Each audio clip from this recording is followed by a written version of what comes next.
Time for another episode of The Fine Year, where I review the big year I made in 2019 and everything turns out fine.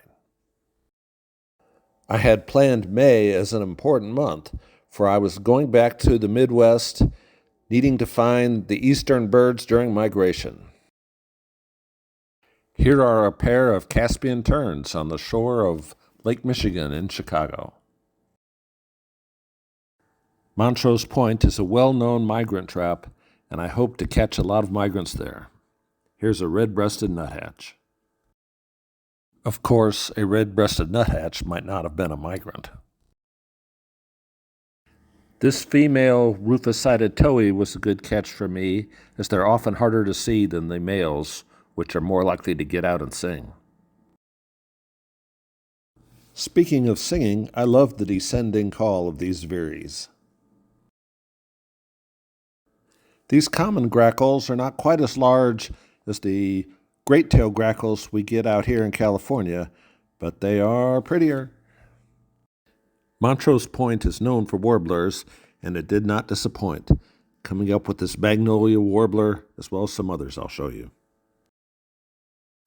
This chestnut-sided warbler was looking pretty in its spring finery. Here in California, if we get a migrant through, it's on the way back in the fall when they're much duller. This male American redstart was looking sharp. I remember them visiting my treehouse when I was a young boy.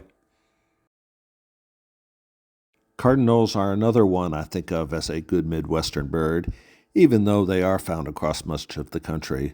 I just remember them from growing up here. I remember these white-throated sparrows more from Alabama, where we'd have bunches of them in the winter at our feeders. White-crowned sparrows I've seen all over, especially here in California in the winter. I think 80% of the population must winter here. This yellow warbler didn't want to be seen swimming with those common white-crowned sparrows. I was lucky to catch him as he took off. I was able to take some fairly decent rose-breasted grosbeak pictures this year, including this one when I went up to Wisconsin. White-breasted nuthatches are another midwestern bird that was abundant, really, at our feeders when I was growing up. Again, they live nationwide.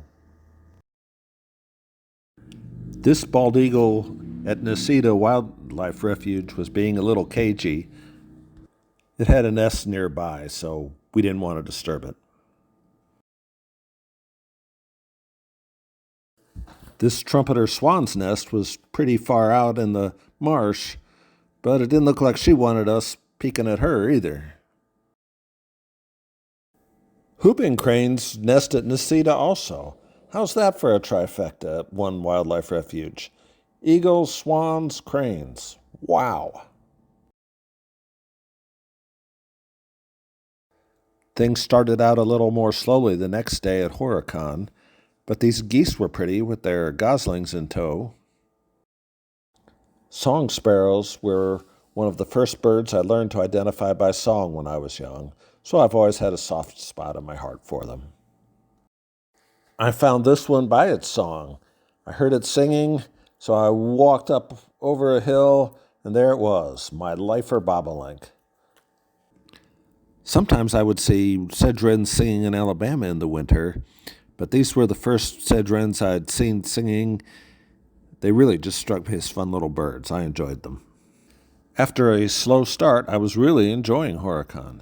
These barn swallows were found nesting under a boardwalk. They were relaxed and posed closely for me to photograph. Baltimore orioles are always fun, of course. So bright and pretty, singing up in a tree. Not my best picture, but it was hard to sneak up on the Skokie Virginia rail. Luckily, he posed long enough for me to get a few shots off. After Wisconsin, I made it down to my birth state of Indiana. Here at Cowell's Bog in the Indiana Dunes National Park, I found this swamp sparrow. The sandhill crane that I found there had already decorated itself with mud, as they do in breeding season. During the winter, there's thousands of them in Indiana, but they're all gray then. I moved over from the national park to Indiana Dunes State Park, which to me is better than the national park anyway. I found this black-throated blue warbler, which again reminded me of my treehouse growing up in Indiana. This one brought back memories. Red-headed woodpeckers would visit our suet feeders in the winter. My mama just loved them. I had seen a place called Celery Bog down near West Lafayette online, so I just had to visit. Here I found a pretty scarlet tanager. Prothonotary warblers are a great spring migrant to find in Indiana. Impid flycatchers are difficult ones for me to identify, but this tiny little guy with his tiny little bill just had to be at least flycatcher, I believe.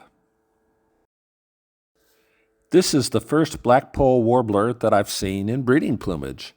I'd seen some out east in New York a few years before this, but they were past breeding plumage and pretty dull and green. I wish I had a Kirtland's warbler photo to show you from Michigan, but a fellow birder jumped in front of me and messed that up, so I don't have that. I did get to see his wife yell at him, though, so that was fun. Here's a common merganser I found in the river. That'll have to do. Not as pretty as the male rose-breasted grosbeak I showed you earlier from Wisconsin, but this female from Michigan is still pretty in her own right. It's interesting to see the difference, isn't it? After my tour of the Midwest, I was off to New Jersey. I visited my daughter and also did a little birding. Here I found an interesting willet at the Wetlands Institute near the Stone Harbor beach. The willets we get out here in California in the winter are very plain colored. This clapper rail was fun to find and observe. It wasn't nearly as skittish as that Virginia rail I showed you earlier. The Dunlins we get out here in California in the winter sure aren't as pretty as these were out east in breeding plumage. On the other hand, the least sandpipers I see out here in California look just like this one.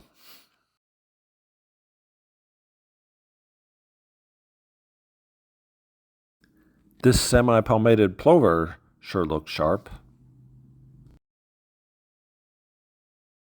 This little pod of black scoters seemed awfully close to the shore. Careful if you go walking on those green rocks. That green slime is pretty darn slippery. These American oyster catchers seemed to have a lot of fun beeping at me. I hoped I wasn't disturbing their nests, but I didn't see one. I tried to give them some space. I know robins are a pretty common bird, but I just had to include this picture. They were my mama's favorite, after all. Cape May has such a worldwide reputation, I don't think I need to explain to anyone why I was there. Even these mute swans wanted to visit. This isn't the best picture on the planet, but you can tell it's a Mississippi kite.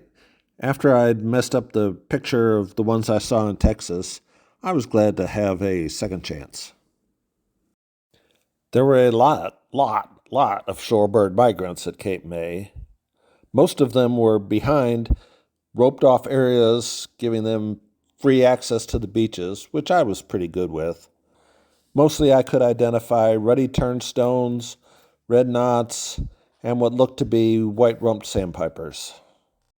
I went down to E.B. Forsyth National Wildlife Refuge, which, even though there were lots and lots of birds there, I had already seen most of them other places. I did get my best ever picture of a glossy ibis, though.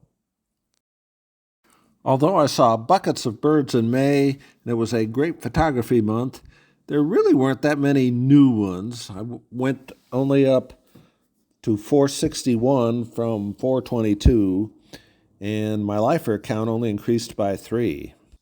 The bobolink, the purple sandpiper, and the Kirtland's warbler. In June, I plan to visit a state I've never been to, so maybe I'll find something new there. Stay tuned.